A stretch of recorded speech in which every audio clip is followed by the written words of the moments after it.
quietly.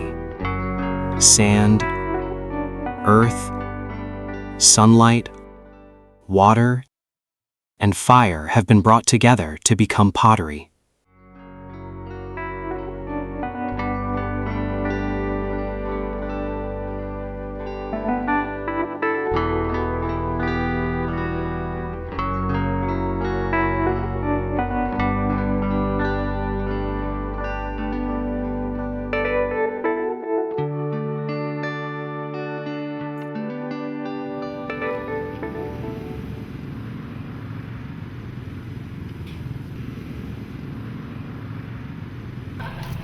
On a summer morning, the people of Truc Pottery Village in Ninh Fork District, Ninh Thuan Province, once again begin their daily work.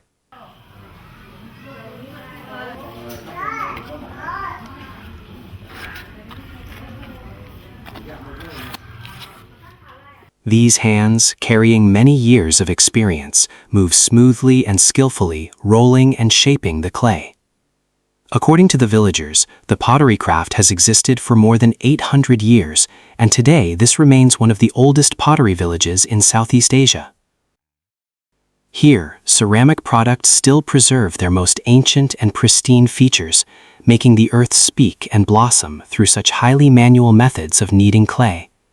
Drops of sweat, together with the strength of their feet, gradually seep into the earth and sand, helping create the best material for Truc pottery.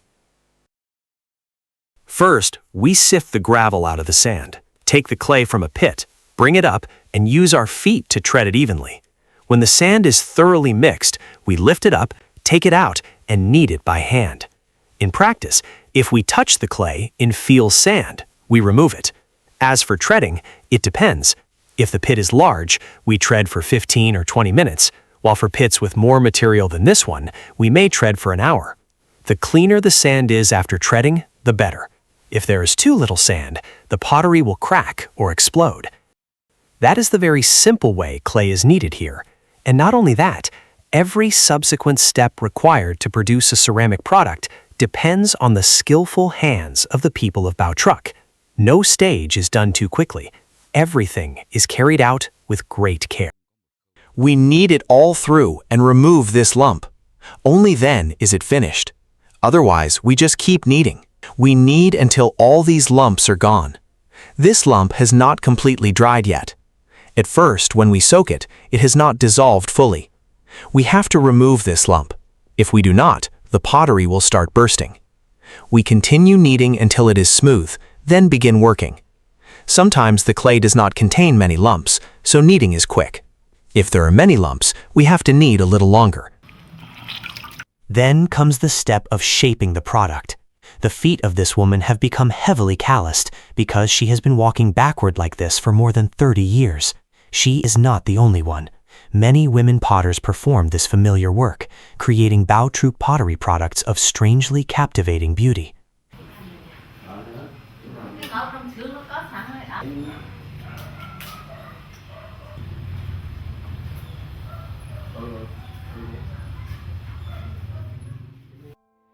Many Cham people say pottery accompanies them from the moment they are born until they close their eyes and leave this world, to return to the earth. Jars hold the water used to bathe them when they are first born. Then jars hold the water used to bathe them when they are first born. Later, clay pots provide them with delicious meals. And when they die, ceramic urns become the place where their remains and souls are kept.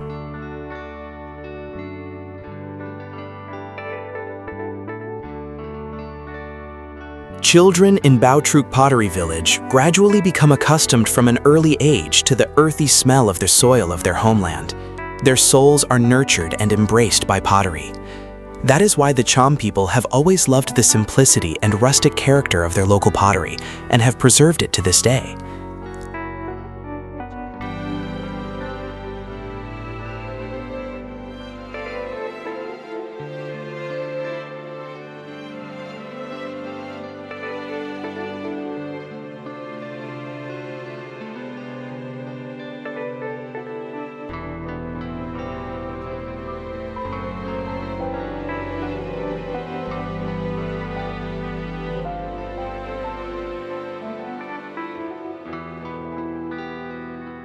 The pottery here is unlike that of other places because even the raw materials used to make the products come from this land. Once every 2 or 3 days, villagers go out to the Lao Lang fields, an area surrounded by mountains and the Quao River. Every year, around the 9th and 10th months of the Cham calendar, when the river water rises and then recedes, it leaves behind a layer of fertile alluvial soil.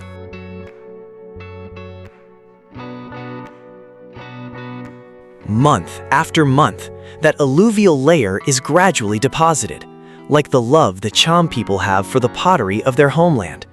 This soil is clay, the finest material for forming the foundation of Truc pottery.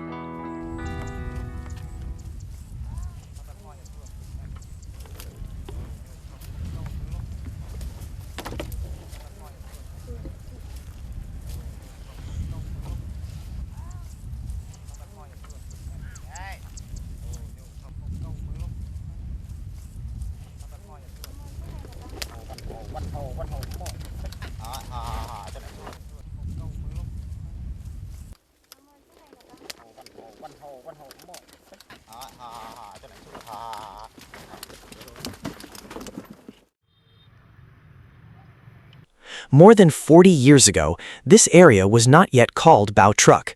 According to villagers, earlier generations lived in a village in Thuan. But in 1964, when floodwaters rose and inundated the entire area, the people moved to a new place to establish their village. At the new location, there was a low-lying area that held water like a gourd, or bao, and bamboo, or truc, grew around it. So the place came to be called Truc.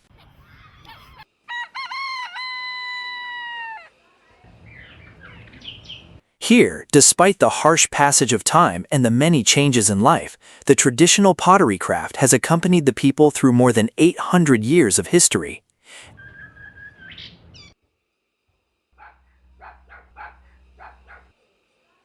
Every year, residents of Truc Pottery Village still make bon tet like these to offer to the craft's founding ancestor.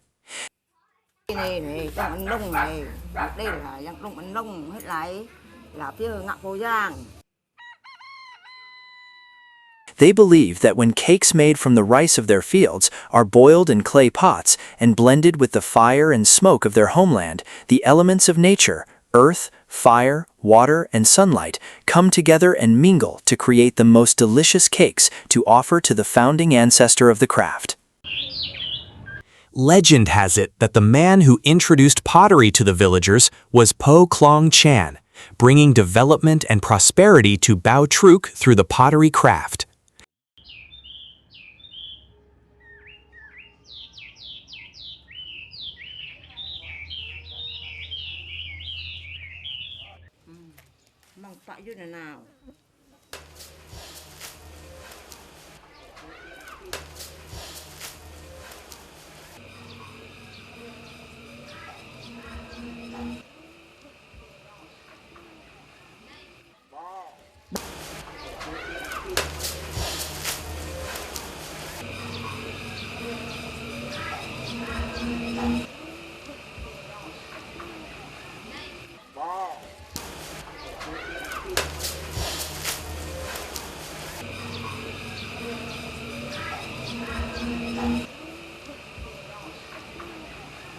Whenever there is an important family event, they gather and pray for favorable weather for pottery making.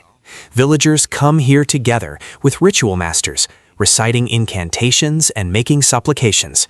This is a long-standing and distinctive form of religious culture among the people of Truc village in particular, and the Cham community in general.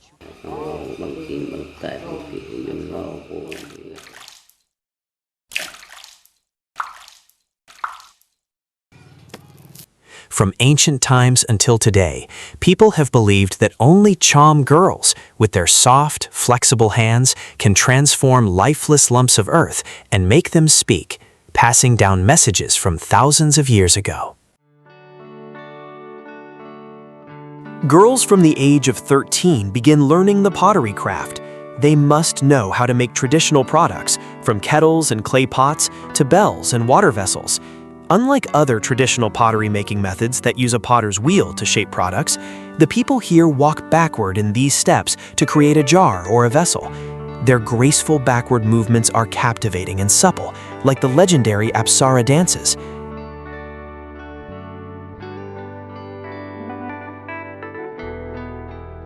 The summer sunlight spreads throughout the pottery village. After the products have been shaped, the artisans fire them in an open-air kiln.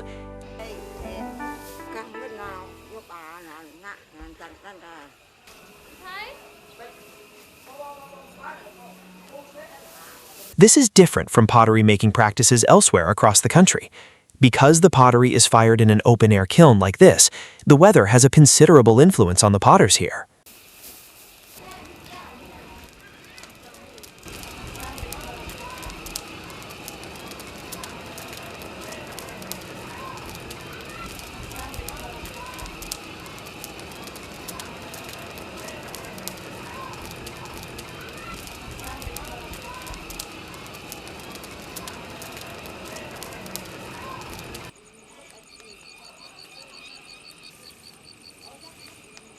Tempered by fire, the earth matures and transforms into something more beautiful, taking on the name of pottery.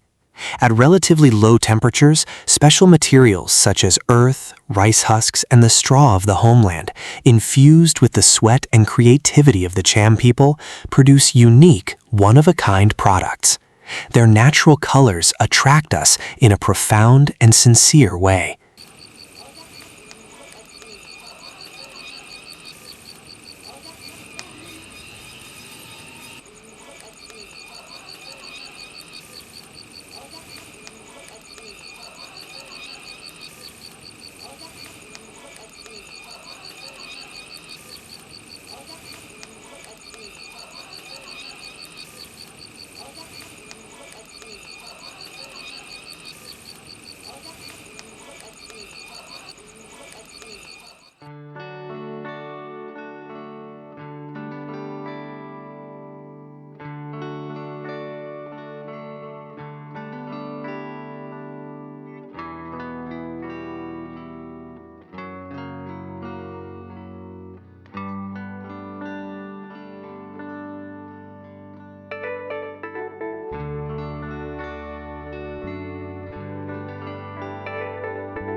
With its inherently rustic and rough beauty, Truc pottery has been preserved by local people for centuries. But in order for their hometown pottery brand to reach every part of the country, to leave its mark in hotels and resorts, and even to travel to distant lands, the people here have made tremendous efforts.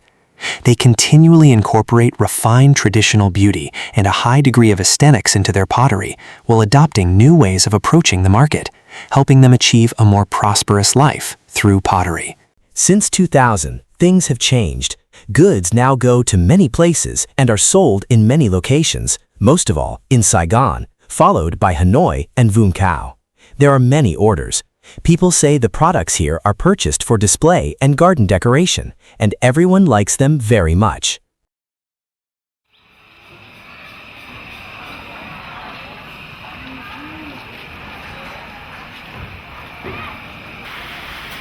In the past, Truc pottery was always entrusted to the skillful and meticulous women of the village.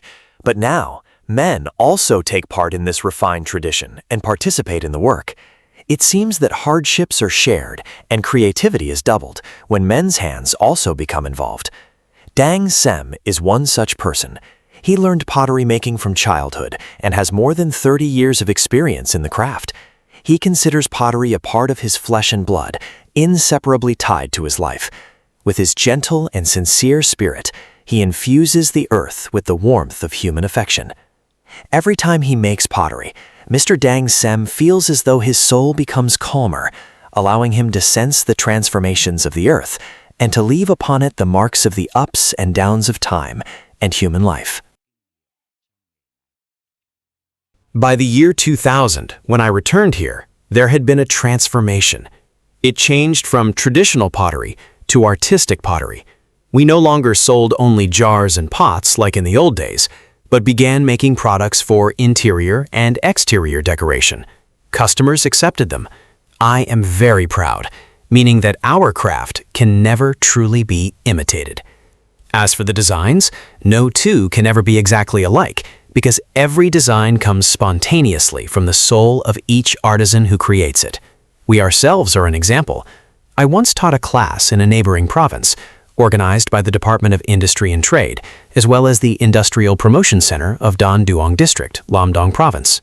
They also sent ethnic people, including Raglai people and others, here to learn the craft. During the 3-month training period, they could make pottery here because the materials here worked with this method. But when they returned to their own villages, they complained that their local pottery materials could not be shaped according to our designs. Looking at these ceramic jars, one still sees the characteristic red and black colors. They remain products created through the blending of water, earth, and fire, yet they radiate the highly distinctive traditional culture of the Cham people. From simple products that were purely household objects of Truc pottery village in the past, they have evolved into ceramic jars bearing the marks of Cham sculpture and painting. The colorful life of the Cham people is also recorded in the material of their homeland. Truly, the craftsmen and artisans have devoted their lives in passion to continuing the work of previous generations, breathing soul into the earth. This has enabled Truc pottery products both to inherit traditional beauty and to undergo continuous innovation in the era of integration.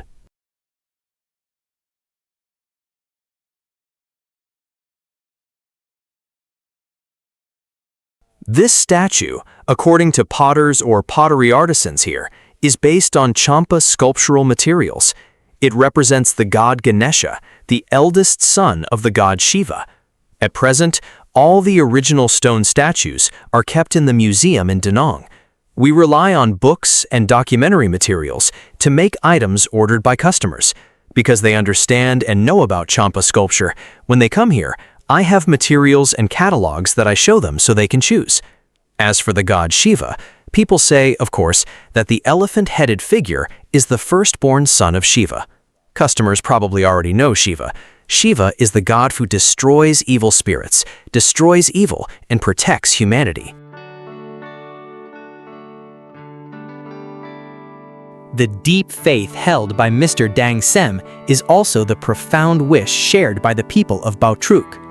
They always hope that future generations will continue to remain attached to and love pottery, just as their ancestors considered pottery the breath and soul of their homeland.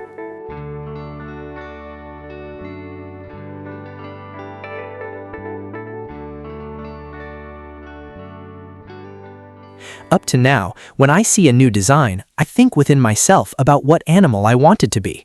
If I want to make a pig, a buffalo, or a cow, I think of it myself and make it. I do not bring another design to copy. I imagine that the buffalo looks like that, so I make it that way. I imagine the pig like that, and I create it myself, from what I think in my heart, without copying any other design. It is very joyful. Sometimes while I work, I sing the song about making pottery in my homeland. I happily hold the piece of clay and work with it, and when I feel a little sad, I sing to make myself happy.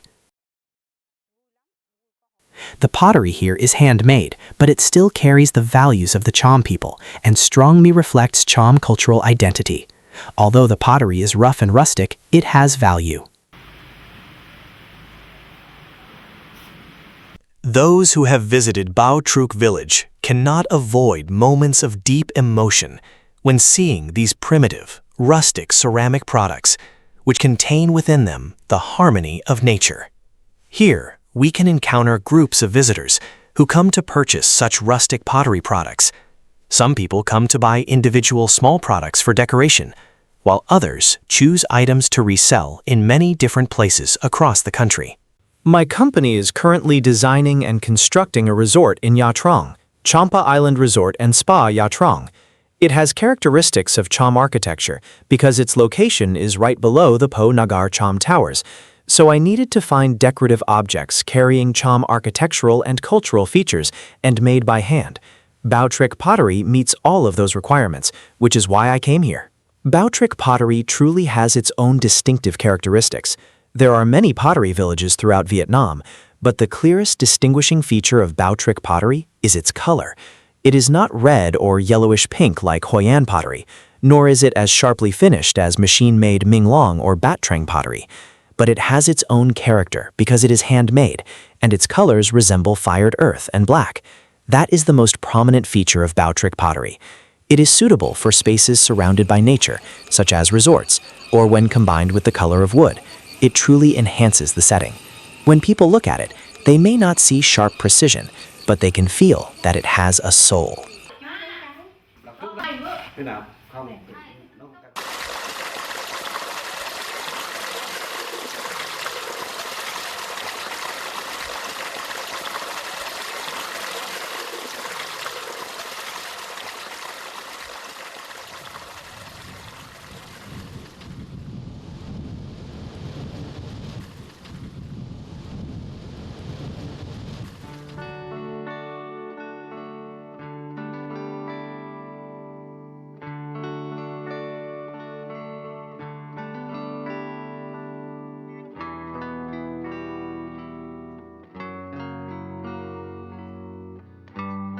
The pottery is rustic and sincere, just like the people of Truc themselves.